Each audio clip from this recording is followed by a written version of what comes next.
Testament to each of us this allotment of years, 70.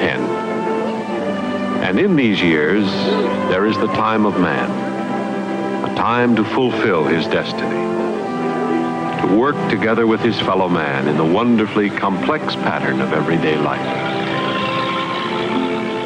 A time to be born and a time to grow, to become aware of the loveliness of all things living. In the call to learn the happiest lesson of all, that the fullness of life can only be tasted when our happiness is shared with others.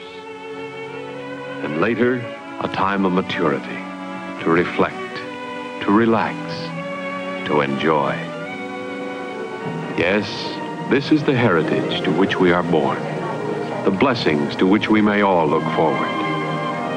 Yet, here in my parish, there are some who can only look back. They are the victims, unable to reap the full enjoyment of the days of their years. They are the victims of themselves. My church is in a railroad town, not far from a big freight terminal and repair shop. In my congregation are railroad people in every capacity, and not one who isn't safety conscious. Accident haters, all of us, hating the waste, the pain, the needlessness.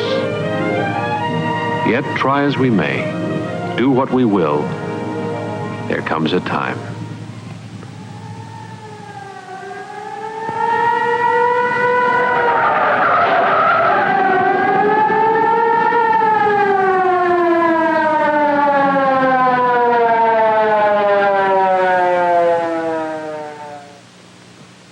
A fellow worker hurt. You never get hardened to a sight like this. But it isn't only what happens to the man in the ambulance. There's another story behind most accidents. The story of what happens to the others. You might say I've got sort of an inside track when it comes to knowing the inside story behind an accident. And it strikes me that the ones who are hurt most by the carelessness that causes accidents are the ones who weren't even there.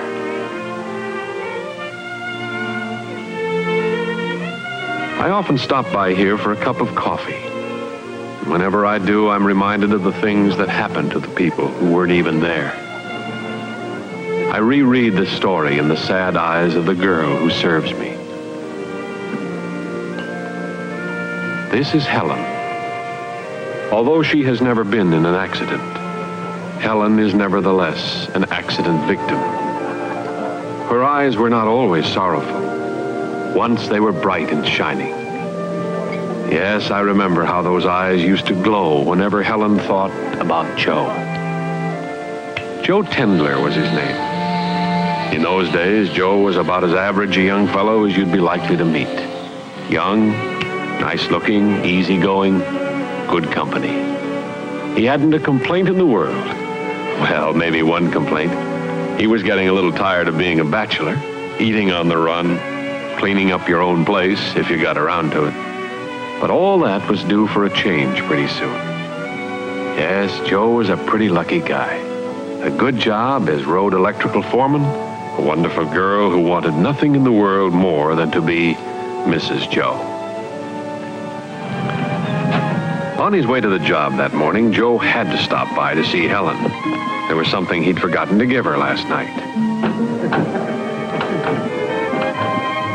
Joe, in front of all these people, behave. But of course, Joe was behaving, the way any lucky, happy young fellow about to be married would behave. It was only natural. Joe had to take off in a hurry to reach that job on time. And Helen, well, she was on the job, and her face had that glad look I'll always remember. It made people feel good just watching her feeling good as she went through the motions. And though she was quick and sure and competent in everything she did, she was really 1,000,000 miles away from that little restaurant. 1,000,000 miles away. In a dream world all her own. That dream world had everything. A church, complete with ministers saying the proper words. I was flattered to be a part of Helen's dream. There was a ring in it, and of course a beautiful dress and veil, and a handsome groom. And when the ceremony was over, there was the first of many, many kisses. Yes, this was Helen's very own dream, and she was going to make it worth dreaming. She wasn't skimping on anything. There was that perfectly scrumptious model house she'd been wanting for all these years. And here it was, exactly as she'd imagined it. And here they were, and what was the sense in waiting? And so, the fastest sale on record. And while she was dreaming, she'd furnished that house that very afternoon, so Joe could read his evening paper on that pretty couch that very night, so she could take that paper away and cuddle close. She dreamed of everything any dreamy young girl had ever dreamed before. Of crackling fires, of dimmed lights, of love. And even in her dreams, Helen missed Joe when he was gone. But she was a clever dreamer. So she arranged for little Joe to be there to keep her from getting lonesome when Daddy was away. The beginning of a new life, but the end of a dream.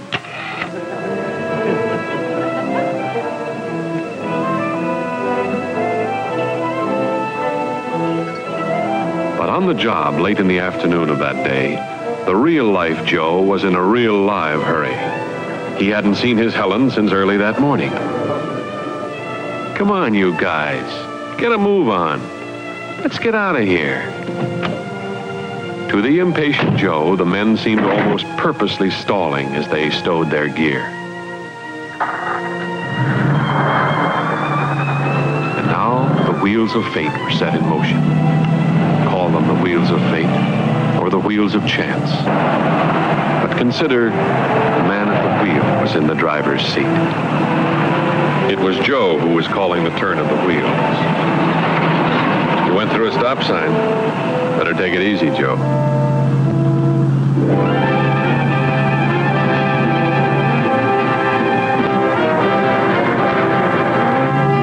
The others, they were along for the ride, whether they liked it or not. Liked it, they hated it. But what could they do? They were trapped.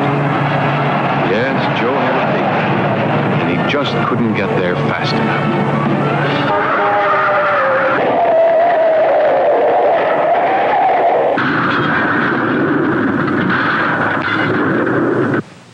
Now it was payoff time. 1, still able to move. 2, still able to move. They had escaped the trap. Their 70 were still before them. But the trap had sprung on Joe. Yes, now it was payoff time. Easy-going Joe Tendler. After a year in that neck brace, Joe wasn't quite such good company as he used to be. But the word said, for better or for worse, in sickness or in health. Sure, Joe tried to call it off. But a girl like Helen doesn't run out. There was quite a difference between Helen's dream and the reality. There'd be quite a difference between living with the dream Joe and the real one.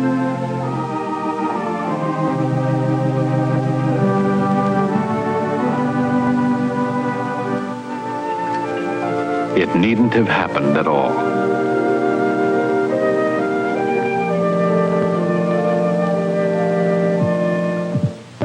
There are many days in the years left for Joe. For George Price, there are fewer. And the days George does have left are embittered days, flavorless, futile. To George, the sound of that approaching car as it nears the house across the street prods back into his memory, a scene he has fought to erase, a scene he cannot forget. This is Lenny Bellows, the boy across the street, the boy who once was like a son to George. just across the street, where every day George can't possibly help seeing him. And every day, George remembers. George remembers how it was in the happy days with the Price and Bellows families. Fred Bellows, Lenny's father, and George, good neighbors, good friends. They'd spend hours figuring the fun they'd have on their retirement pay, the trips they'd take together, the wonderful places they'd see. It would be soon now. Their wives had waited patiently through all the long years of railroad service. Lenny would go to college. It was all planned.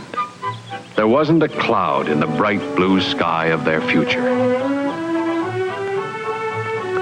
42 years of good, honest work. George was proud of those years, proud of the strength and stamina that had kept him going. But today, somehow, he didn't feel so good. And when it was time to go back to work, George wondered whether he was going to be able to make it. Funny, these last few weeks, he hadn't been quite up to snuff. Nobody noticed. He hadn't mentioned it. Probably just indigestion. He'd be all right. If he could only hold out until retirement time.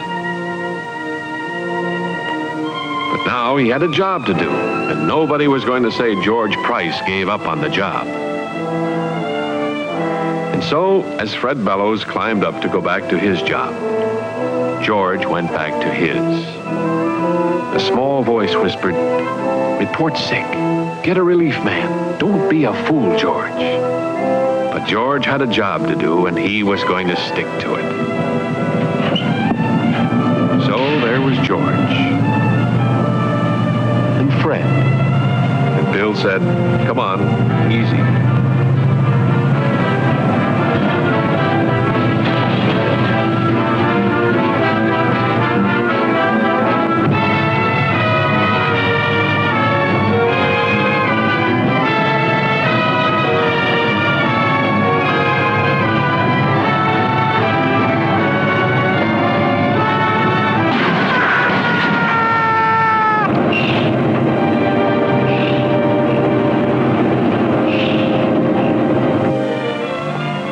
George tried to go to Fred Bellows' funeral, but the doctor said no.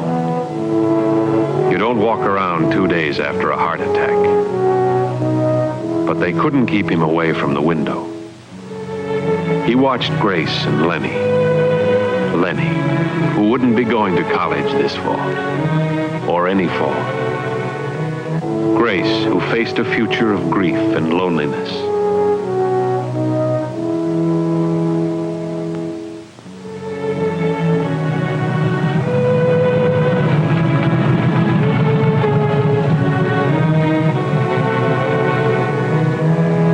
That was over 3 years ago.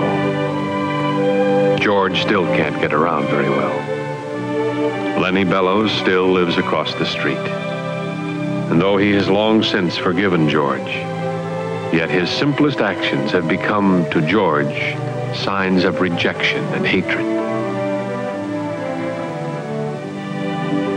And there George Price is doomed to stay, across a little street 1,000 miles wide. As I said before, most of my congregation are railroad people. I know the road does everything in its power to prevent accidents, to see that equipment and working procedures in the shops are as safe as it's possible to make them. There's to keep the men aware of the life and death importance of observing safety rules.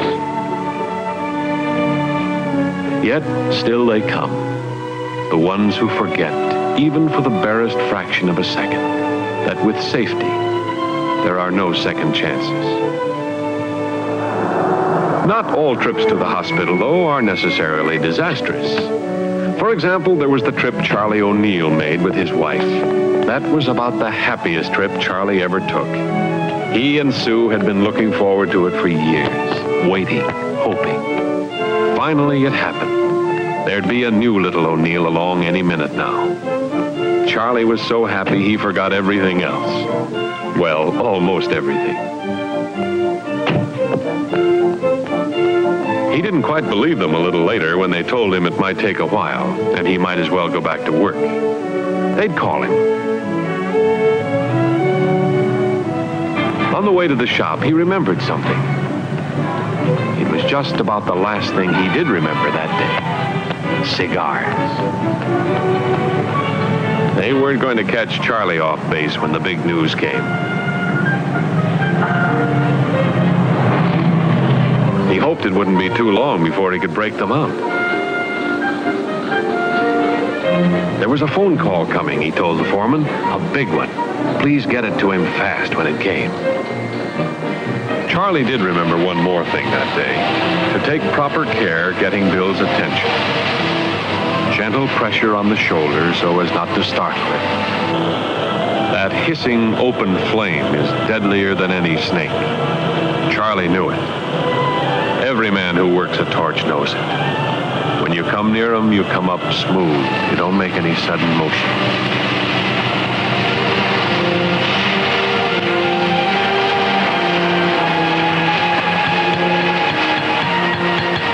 This was it. Phone call for Charlie.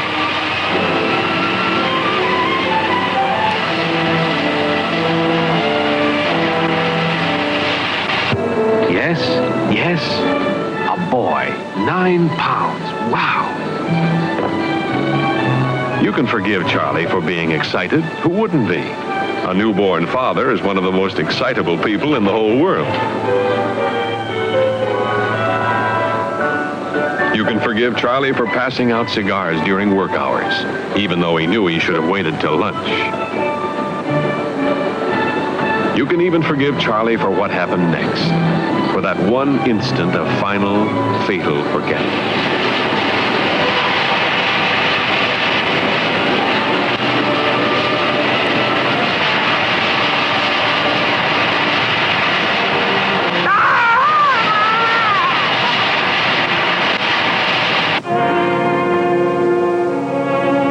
Yes, you can forgive Charlie for everything, and you can understand how it happened. But one thing you cannot do. You cannot change it. It is done. And there is nothing you can say to Charlie. He has said it all to himself many times. He has said that he was careless, that it could have been avoided, that he knew better, that he only forgot for a second. One tiny second. And in every case, Charlie is right. But still, the thing is done. Charlie has never seen his baby son. Charlie never will. It is written in the Old Testament, to each of us this allotment of years, 70. When you add that up literally, it says that the days of our years number 25,567. A trivial accident might take away 1 or 2 of those days. A serious one might take away 100 or 1,000. Or suddenly, there might be no days left at all.